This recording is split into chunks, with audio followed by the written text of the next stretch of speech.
तो वहीं मेरठ के हस्तिनापुर में बाढ़ का कहर लगातार बढ़ता जा रहा है। 15 से ज्यादा गांव पूरी तरीके से जलमग्न हैं। घरों में पानी चला जा चुका है।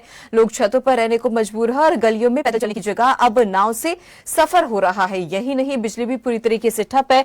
पशु चारे के अभाव में परेशान है। सभी गांवों का संपर्क मार्ग से टूट चुका है। इसी को लेकर देखिए खास रिपोर्ट।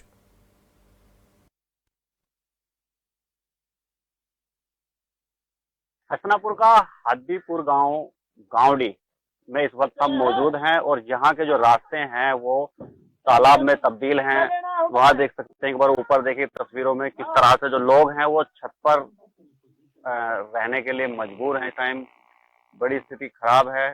जो यहाँ के जो सड़कें थी वो इस टाइम तालाब में तब्दील हैं और जिस प्रकार से अब नाव का सहारा लेकर लोग यहाँ पे अपना सामान लेकर आते हैं और काफी दिक्कतों का सामना करना पड़ रहा है। जिधर भी नजर जाएगी पूरे गांव के चारों तरफ पानी घुसा हुआ है, घरों में पानी घुसा हुआ है।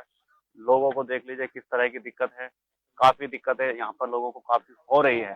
देख सकते हैं कि तस्वीरों में खबर फास्ट के माध्यम से किस तरह से एक्सक्लूसिव तस्वीरें खबर फास्ट आपको तक पहुंचा रहा है कि किस तरह से यहाँ पर जो गाँव है, इस गांव के लोग इस गांव में जिस प्रकार से काफी दिक्कतें यहाँ पर हो रही हैं।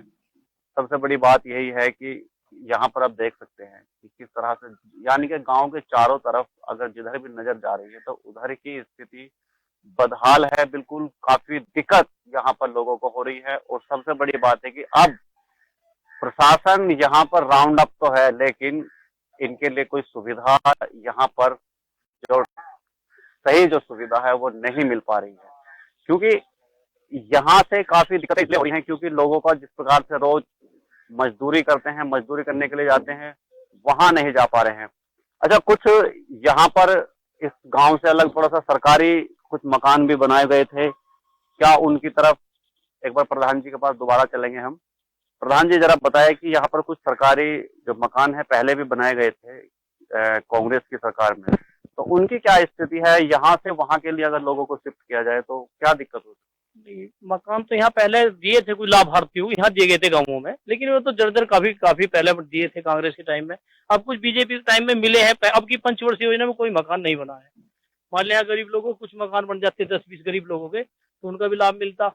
इससे ज्यादा तो यहाँ कुछ भी काम ना हो। कि हद्दीपुर गांवडी एक ऐसा गाँव है जो ऐसे अंग्रेजी शासन में भी इतना मैंने उन लोगों पर कभी दुराचार नहीं हो, इतना इन पे हो रहा। कोई 12 के 12 महीने कोई संपर्क मार्ग नहीं इस गाँव का। सबसे पहली बात तो ये तो 12 के 12 ही महीने ऐसा गाँव रहता। अब तो बाढ़ में फिर इन्हें राष्ट्रीय समस्या झेलनी पड़े। इस गाँव को लगातार आप प्रशासनिक अधिकारियों से भी इस मुद्दे को उठाते रहे हैं, तो क्या वहां से जवाब मिलता है? हम काफी पहले, मैं 3 बार प्रधान रहा हूँ, मैंने काफी मुद्दा उठाया यहाँ का, इस गाँव को संपर्क मार्ग दिया जा। कोई संपर्क मार्ग नहीं दिया गया। हमने काफी प्रयास कर लिया, कहते यहाँ तो आबादी कम है।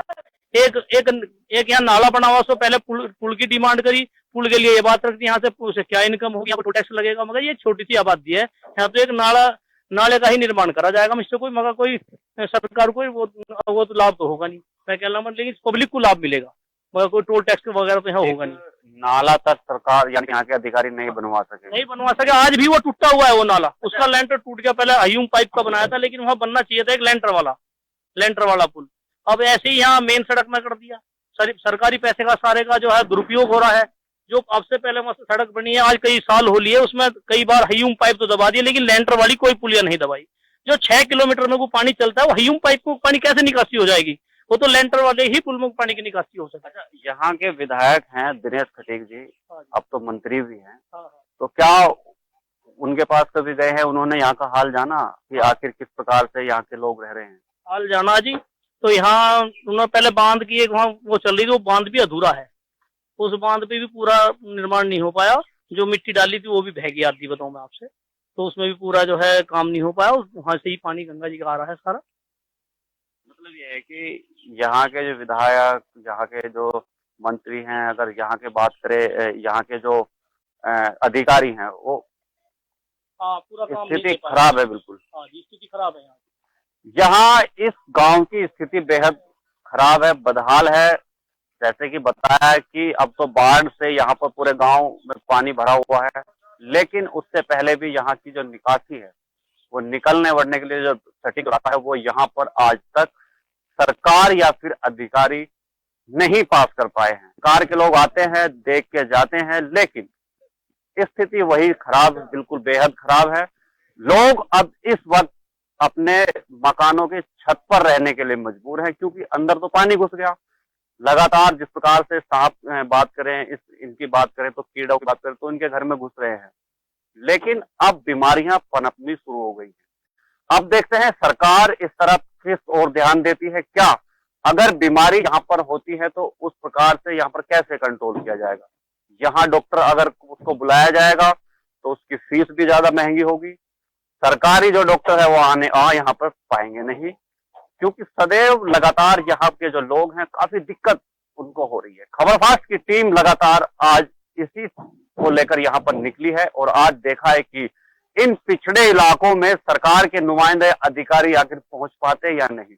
अब बाढ़ के प्रभावित क्षेत्र है तो उनमें पहुंच पा रहे हैं, लेकिन नहीं। चलिए अभी एक दूसरे स्टोरी के साथ फिर हाजिर होते हैं। दीजिए इजाजत, अपने सहयोगी हरीश के साथ धर्मेंद्र कुमार, खबरफास्ट, मेरठ।